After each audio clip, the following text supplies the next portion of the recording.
Drone Cavers, it's me, Terry, with Romero Pictures Indie Brigade Drone Cav. But you already know that, right?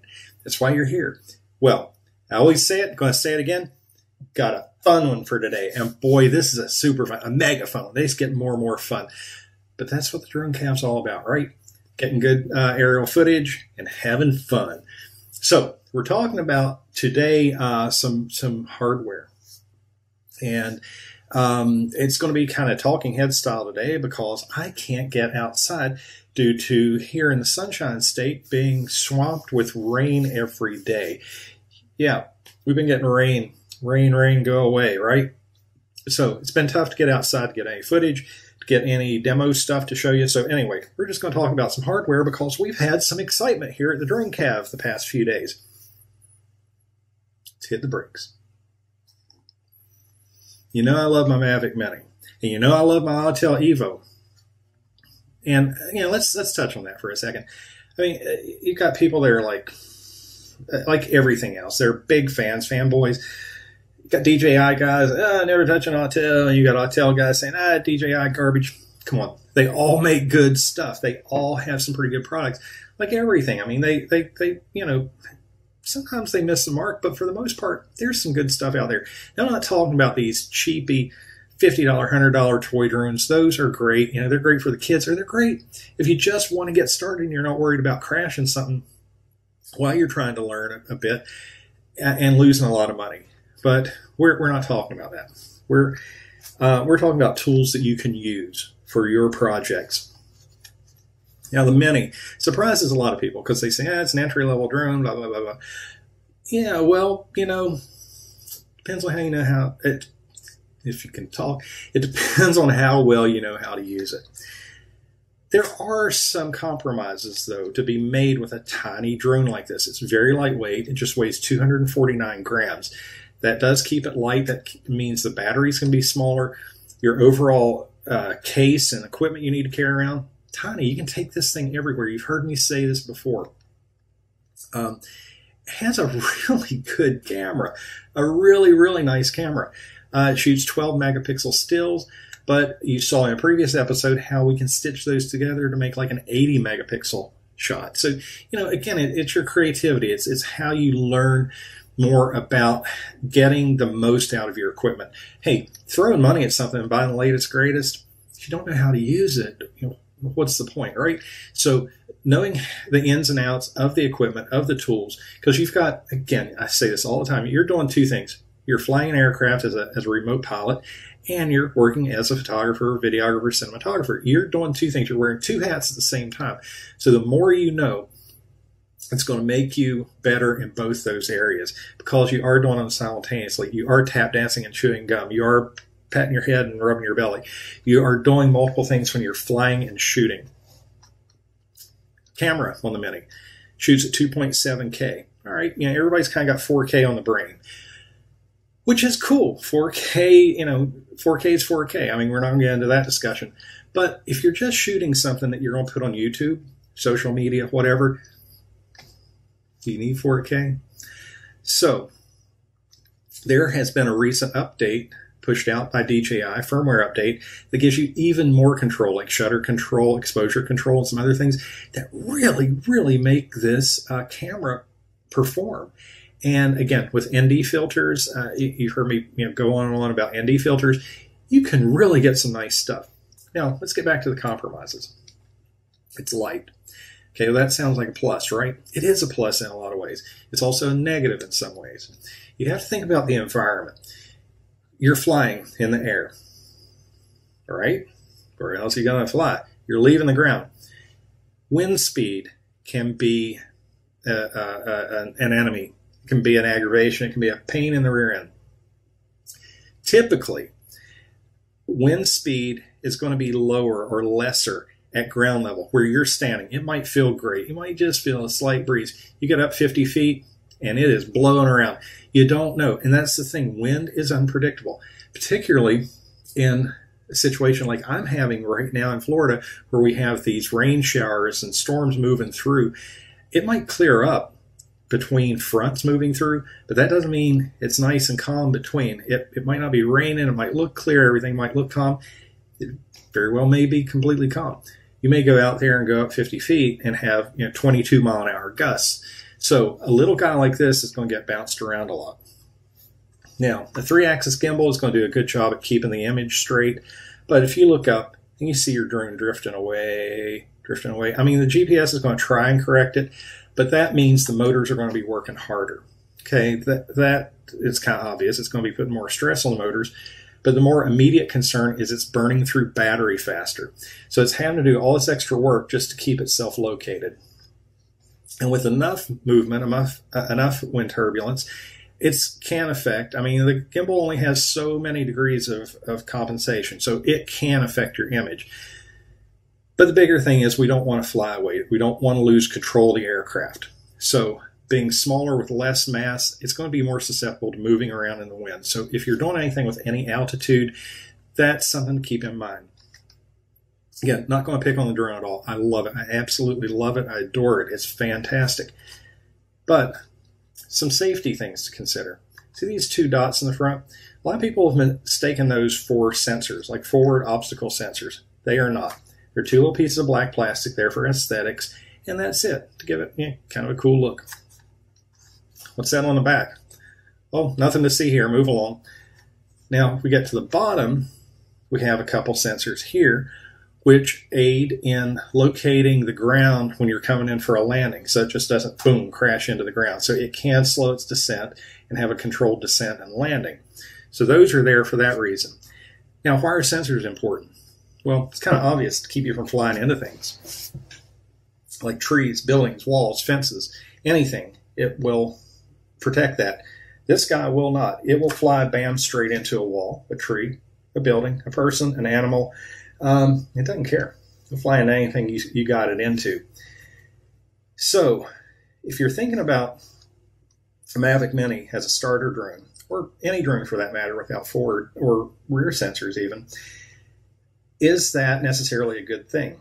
Well, yeah, the sensors will help keep you out of trouble, but the best way to keep you out of trouble is being a better pilot. So if you start off with something like this, it's going to force you to have to learn to control the aircraft better. So you're going to be more aware of the aircraft's proximity to environmental conditions, like, again, trees, walls, buildings, so on and so forth. And so if you do start off with, say, a Mavic Mini, then you move up into a drone like an Autel Evo or one of the other Mavics that does have more sensors around it, your habits are going to be more inclined to paying attention to the aircraft, keeping it in visual line of sight, and controlling it from that perspective, and letting the sensors be more of a backup rather than relying on the sensors to keep you out of trouble. Just love that Dr. Pepper. All right. Now, what you've been waiting for, the big moment. Da-da-da-da-da. You know what? It's the best I could do. I've got a harmonica. I could play something. The Drone Cav's brand spanking new, check it out, 2020 model, hot off the presses, Mavic Air 2. All right. So let's talk about this dude a little bit and what it could do for you. Now, as far as size goes, it's a little smaller than the Mavic 2, and this gets a little confusing with the Mavics. We've got the Mavic Mini, we have the Mavic Air 2. They had a Mavic Air 1, but it's now not produced anymore. And then the Mavic 2 itself, which is a bit bigger. So you can see the difference in size. Not quite twice as big, but it's substantially bigger. But that mass is going to help control its flight in the wind better. It's going to be more stable in the air. Now, I've only had this up in the air once. Just to be honest with you, I had a few minutes to get it in the air yesterday. Got it up to about 100, 110 feet. Decent winds, not a lot of wind, but I couldn't be picky. I just had a few minutes between rain to get it up in the air. But watching it in the air, it was just sitting there like this. I mean, it was nice and stable. It wasn't drifting. It wasn't bouncing around. It wasn't doing anything. It looked great. So I think the aerodynamics are going to be really nice for this. It's going to do well in the air. And again, that stability and control are going to be key to getting a good shot, a good stable shot, and good control of the drone. Now, We talked about the sensors. Now these are not two little dots of black plastic at all. But wait, what's that on the back? A couple sensors there. And how about the bottom? Man, look at that. There's stuff everywhere. I did do a cool test with the sensors yesterday to see what this would do. I have a fence in my backyard where I was flying. Typical 6-foot wooden fence. So I flew this guy toward it. Yeah, it didn't go really fast, of course. You know, we're testing things. You just don't go goofy at full speed on your first test. So I was flying forward about, 3-4 miles an hour. Fence is here, or maybe more accurately like this. Flying toward the fence. It gets, maybe 4 or 5 feet away and starts rising. It flies right over the fence. I repeated this over and over, different speeds, different altitudes, actually pretty low to the ground some, and it would calculate when it needed to start gaining altitude to pass over the fence. That was really cool. Now, some of the things I've seen already using some of the automated tools like Active Track, where you lock the drone onto a subject and let it automate the flying and follow the subject. This guy is so good, it can avoid things like tree limbs and things like that. Now, they have to be kind of bulky. It can't be just like a little stick. Yeah, it's got to be reasonable. Things that have a real tight profile, like say a power lines, things like that, those are nearly impossible for these type sensors to pick up. So don't feel that it's going to avoid everything. But big stuff, substantial items, again, walls, big bushy tree limbs, things like that, it should do a pretty good job at avoiding that. The downward sensors help in the precision landing. So when it comes back home, whether it's the return to home function or you're bringing it in for a manual landing, it's going to come down nice. Now, even check this thing out in the middle. Now, any guesses what that is? Ponder it for a second.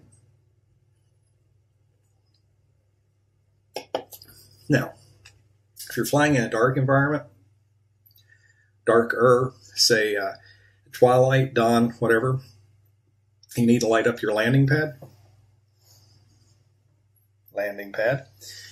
for it to come home so it can see, because it does have optical sensors that are cameras that record its takeoff point, so it can see and remember what it looked like down below. That is an LED light, which will come on and light up the ground below, so it has a lighted landing spot.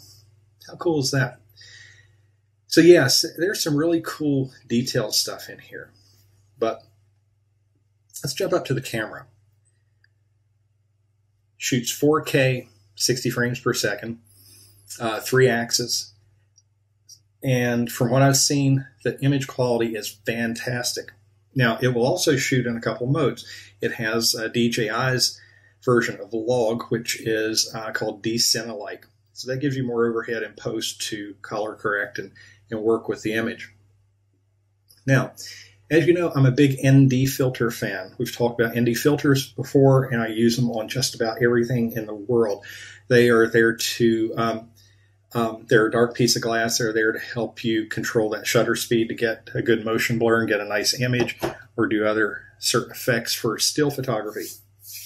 Typically, ND filters come from a third party, Freewell, Tiffin, Newer, N-E-W-E-R, how do you pronounce that?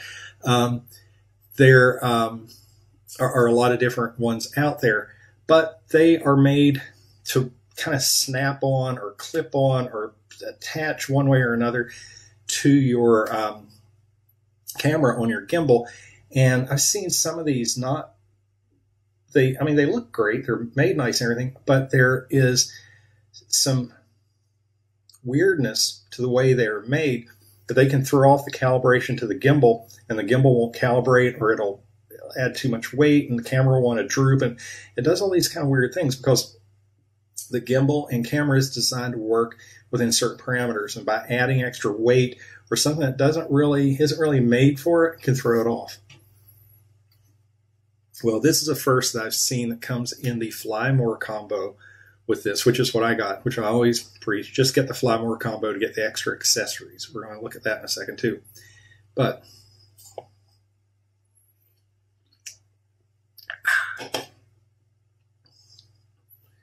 ND filters.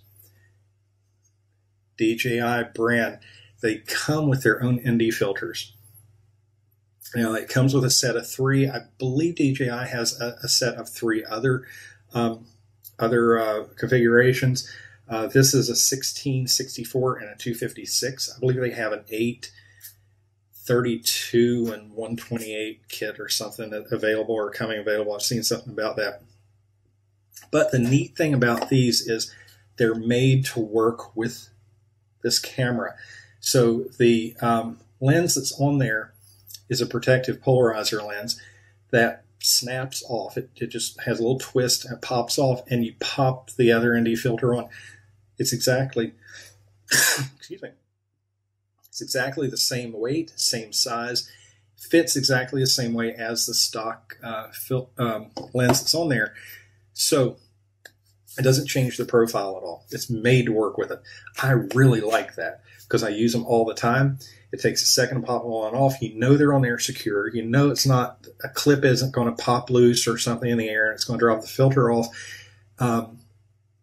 It works really well that way. Now, to kind of compare that to the Evo, that was one of the things I really liked about the Evo, because the lens and the filters on those actually are threaded and screw on like a camera lens would. So those also work extremely well that way. But some of the others that just sort of pop on or clip on, you know, they just don't give you that warm, fuzzy feeling. You're up, 100 and some feet in the air, and you can pick up a little wind, or who knows, you could lose a filter. So, and of course, that's going to throw your shot off. You're going to have to land and just figure things out from there. Now, another thing that is really a great step in the evolution of using this drone is the controller. Now, this is the controller for the Mavic Mini. This is kind of a typical Mavic controller, been around forever.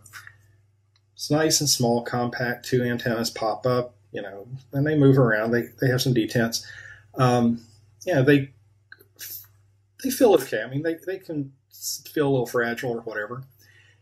And I'm not sure if you can see too well, but these 2 handles sort of fold out, and you pop your phone in there, or it even expands out far enough to hold an iPad mini. It's a little bit of a stretch, but hey, it works. I use it that way sometimes. Or they make other accessory holders that you can get for these to use tablets or whatever. But yeah, again, I don't know if you can see all that, but it's a little fiddly to work with. You got the controller stick screw in there, and yeah, a couple buttons. It's small. It works pretty well. Been around a long time. It's sort of old hat. But a lot of us flying for a while have been hoping for something better. Well, I think DJI pretty well nailed it. This is the controller for the Air 2. Now let's look at them side by side. Okay, I know what you're probably thinking. Oh wow, that thing's so big. It's going to be so big to carry around. Not really. It's not all that much bigger, because remember, by the time you fold these handles out, okay, now see, we're kind of getting a little more comparative here. Let's put these dudes away. Well, what about the antennas? Well, we have this guy that pops out, and this is what holds your control screen, whether it be your phone or something like that.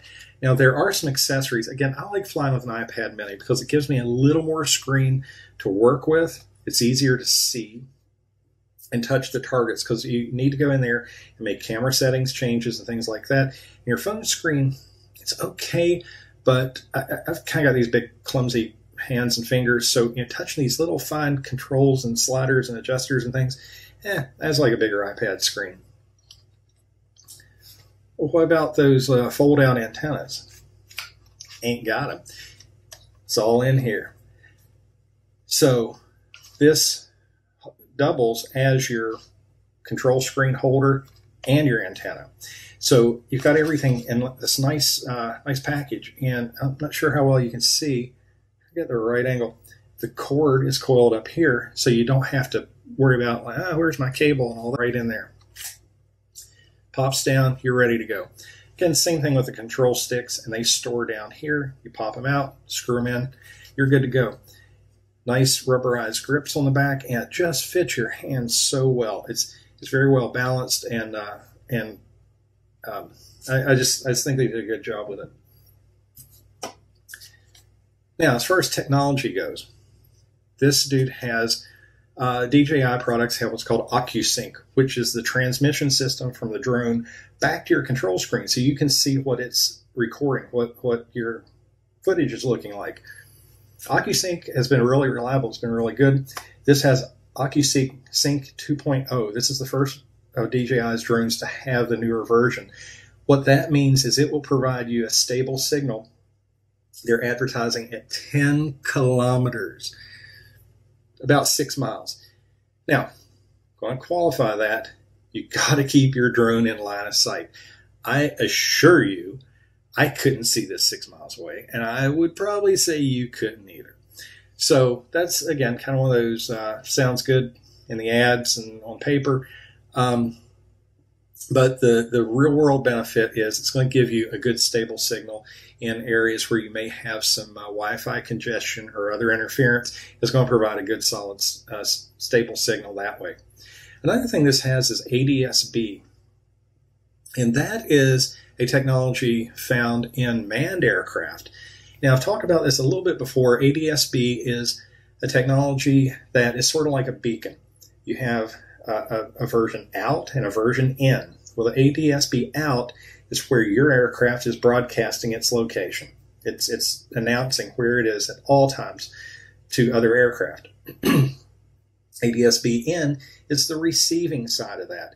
That's where your aircraft is receiving this communication from other aircraft. So it knows if there's any aircraft coming into its airspace. This guy does not have out, but it has in. So if an aircraft, a manned aircraft, is coming in your flight area with ADS-B turned on and they're broadcasting, this guy will detect it, and a message is going to pop up on your controller screen advising you that there's aircraft entering your airspace, and so you can take the proper action to get out of the way or whatever. Now, remember, we're sharing the airspace here. It's just because you're flying a drone doesn't mean I can just do whatever I want. You have to be a responsible pilot, and this is part of aiding you and giving you the information you need to share the airspace safely and responsibly. So anyway, I'm not like sales pitching. I'm just really excited about this guy. I'm anxious to get it up in the air. And if you are looking for something that's going to give you a lot of bang for the buck, this base kit starts at, again, $799. One drone, controller, one battery. But for less than $200 more, $988, you get the full kit, which is going to give you a nice shoulder carry bag. It's going to give you 3 batteries. Here's an extra battery. A charging hub where you can pop 3 batteries on. And another little cool accessory with this, I have it in my other bag here, I'd show you. You can snap this other accessory on and use the power in your batteries as a power bank, just like on the Mavic Mini, you can do that. So if you need to charge your cell phone or something, and you've got these batteries charged up, you're not going to use them, you can use the juice off the batteries to charge another device. Extra props, you get all kinds of stuff for less than $200 more. Now the batteries, I don't know exactly, but I'd venture to say they're about $100 a piece. So just the cost of 2 batteries alone is going to make up for it.